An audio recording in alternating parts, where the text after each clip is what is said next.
Представьте себе, многолюдный аэропорт Португалии внезапно стихает из-за того, что одно тело падает на пол.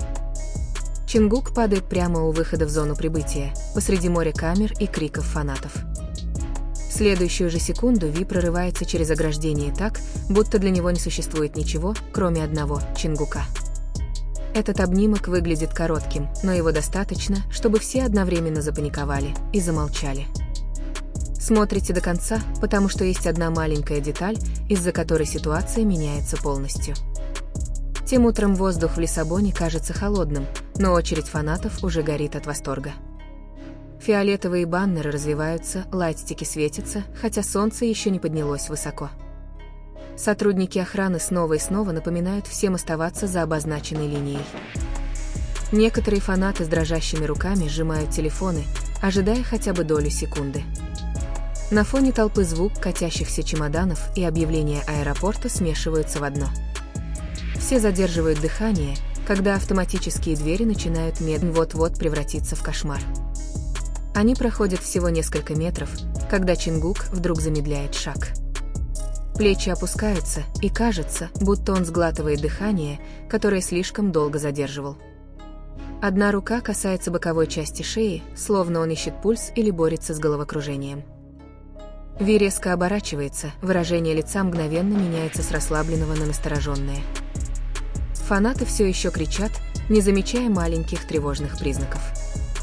Пока шаги Чингука по-настоящему не сбиваются, и мир будто наклоняется. Чингук даже пытается улыбнуться, будто хочет убедить всех, что с ним все в порядке. Но колени подкашиваются, тело клонится вперед, и его маленький чемодан тянется по полу.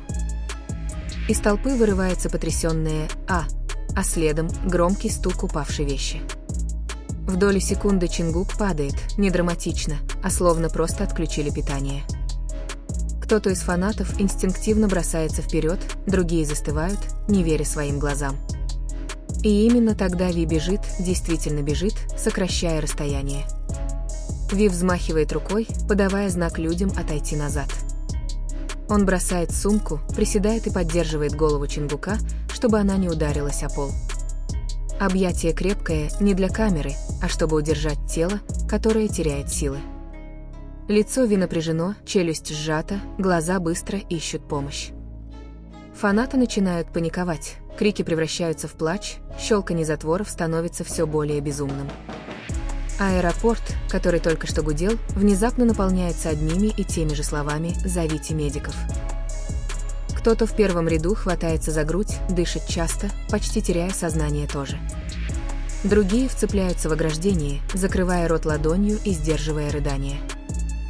Кто-то настойчиво тянет телефон ближе, продолжая снимать. Кто-то, наоборот, выключает камеру от страха. Охрана образует кольцо, пытаясь сдержать волну людей, которая хаотично рвется вперед. Ви не поднимает головы, тихо говорит Чингуку, словно зовет его вернуться. А Чингук, все еще неподвижный, делает эти секунды похожими на часы.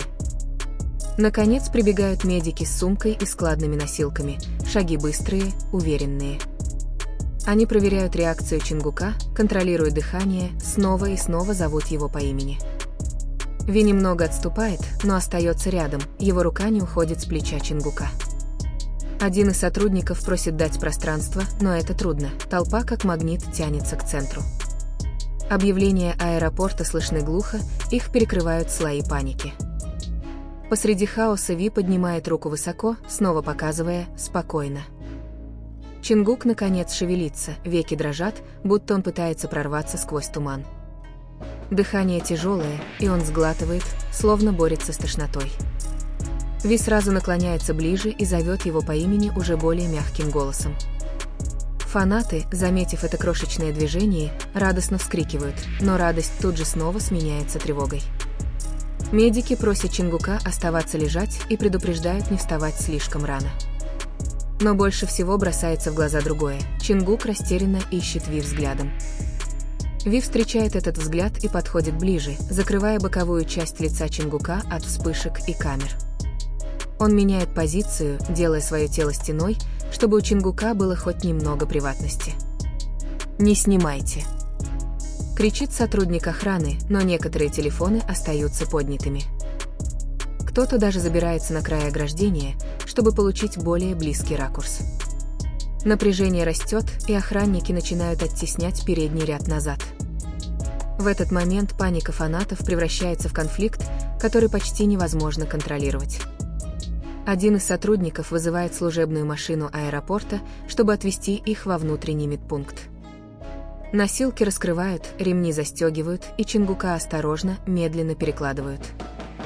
Ви идет рядом с носилками, одной рукой придерживая раму, чтобы она не качалась. Его взгляд не отрывается от лица Чингука, словно он боится потерять фокус хотя бы на секунду. Фанаты плачут, зовут Чингука по имени, кто-то молится, кто-то поддерживает друзей, чтобы те не упали. И когда носилки начинают двигаться, толпа тоже движется, как волна.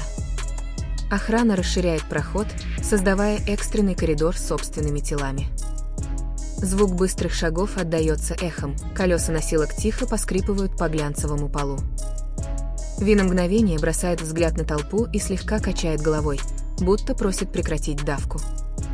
Некоторые фанаты наконец отступают и опускают телефоны, на лицах вина. Но в конце коридора срабатывает вспышка, слишком близко и слишком ярко. Чингук вздрагивает, зажмуривается, и Ви мгновенно закрывает ему глаза ладонью. Они доходят до служебной двери, куда публике нельзя, и атмосфера становится немного спокойнее.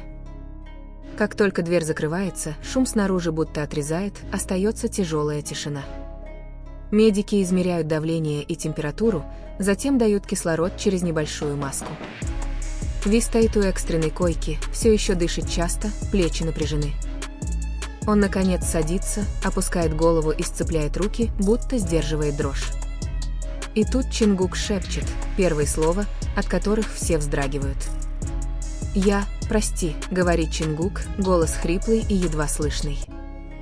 Ви тут же поднимает голову, взгляд острый, будто он не принимает этих слов. «Не извиняйся», — отвечает он тихо, твердо, но тепло. Медики просят Чингука успокоиться и спрашивают, успел ли он нормально поесть и выспаться. Чингук неуверенно кивает, словно понимает, ответ звучит неубедительно.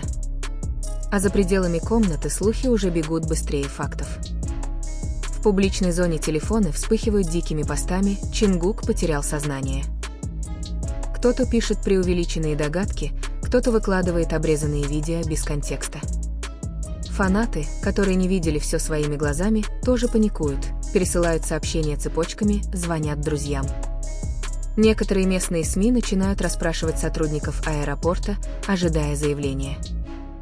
Охрана ужесточает доступ, из-за чего атмосфера становится еще напряженнее и запутаннее.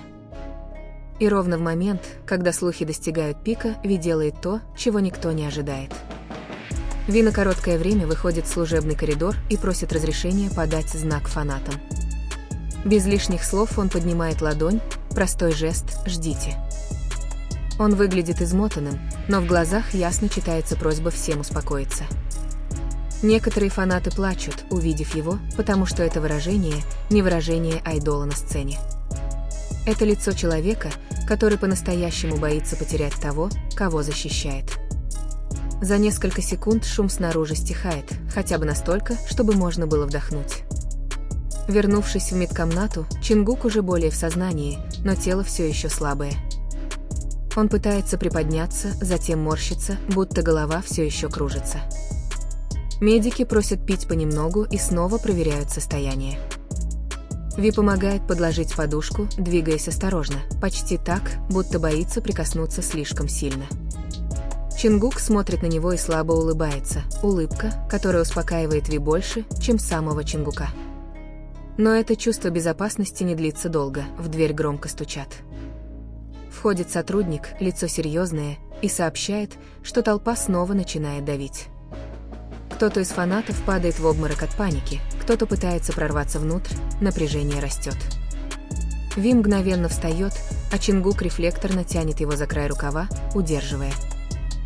Их взгляды встречаются, один хочет защищать, другой боится сделать хуже.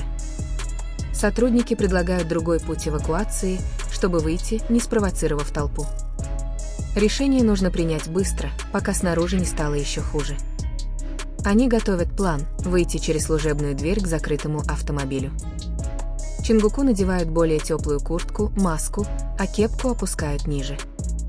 Ви идет впереди, проверяя углы и убеждаясь, что не осталось щели для камер.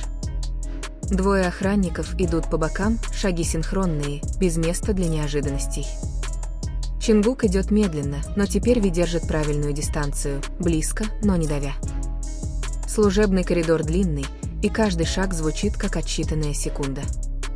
На последнем повороте они слышат шум вдали, знак, что толпа все еще ищет. Чингук останавливается, прижимает ладонь к стене, выравнивая дыхание. Ви сразу оборачивается, удерживает его за плечо и ловит взгляд, чтобы он не терял фокус. «Смотри на меня». Именно это написано на лице Ви, без единого слова. Чингук слегка кивает и снова идет, увереннее, чем прежде. И когда служебная дверь открывается, врывается холодный воздух с запахом свободы и риска одновременно. Служебная машина аэропорта уже ждет, дверь открывают быстро, двигатель работает. Чингук садится первым, затем Ви, и закрывает дверь решительным движением. Через темное стекло они видят, как вдалеке бегут несколько человек, на пару секунд поздно. Звуки снаружи приглушаются, словно волна наконец отступает от берега. Чингук откидывает голову, закрывает глаза, а Ви выдыхает долгий вдох, который держал все это время. Но как только машина трогается, Чингук говорит нечто, из-за чего Ви снова напрягается. «Я отключился», – тихо говорит Чингук, словно ему неловко признать, насколько хрупким оказалось его состояние. Ви поворачивается, смотрит серьезно и кивает, будто откладывает эту деталь, чтобы обсудить позже. Он берет бутылку воды, откручивает крышку и подает двумя руками, чтобы не пролить. Чингук делает пару глотков и выдыхает, на этот раз ровнее. На тесном сиденье они сидят близко и почти не говорят, потому что слова кажутся лишними. Эта тишина кажется теплой, как одеяло, накрывающее страх последних минут. Тем временем снаружи фанаты продолжают спрашивать друг друга: «Он в порядке?». Некоторые жалеют, что давили вперед, понимая, их паника могла все усугубить. Другие начинают напоминать в сети приватность, пространство и безопасность прежде всего.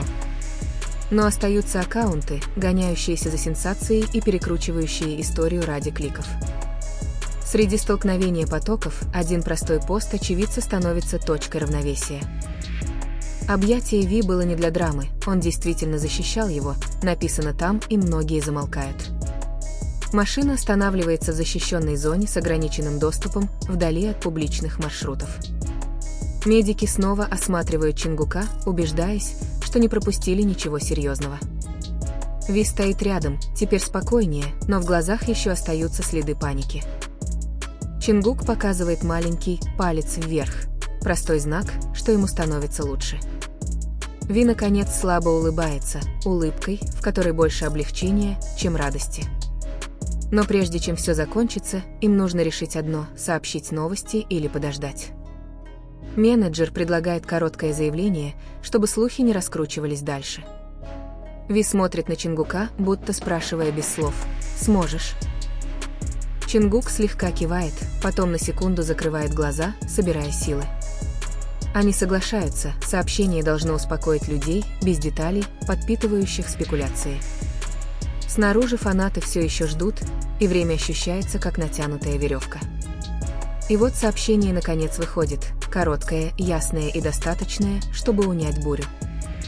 Чингук в стабильном состоянии и отдыхает, вот основная суть того, что сообщают. Фанаты, прочитав, сразу выдыхают с облегчением, многие плачут, когда напряжение отпускает. Некоторые публикуют извинения, обещая быть более организованными, если встретятся снова. Ви возвращается в комнату отдыха и садится рядом с Чингуком без лишнего шума. Чингук смотрит на него и шепчет: «Спасибо», на этот раз не извинение, а признание. Ви лишь кивает и мягко похлопывает его по плечу, словно говорит: «Ты не один». Ночью аэропорт возвращается к обычному ритму, но история того дня надолго останется в памяти многих. Не из-за сенсации падения, а потому что одно объятие превратило панику в защиту. Фанаты понимают, что дистанция может быть самой зрелой формой любви, а не преградой для близости. Чингук понимает, что у тела есть пределы, и признать усталость – не слабость. Ви понимает, или, возможно, давно знает, что присутствие в момент кризиса звучит громче сладких слов. И для вас, кто дошел с этой вымышленной историей до конца, запомните одно – айдолы тоже люди.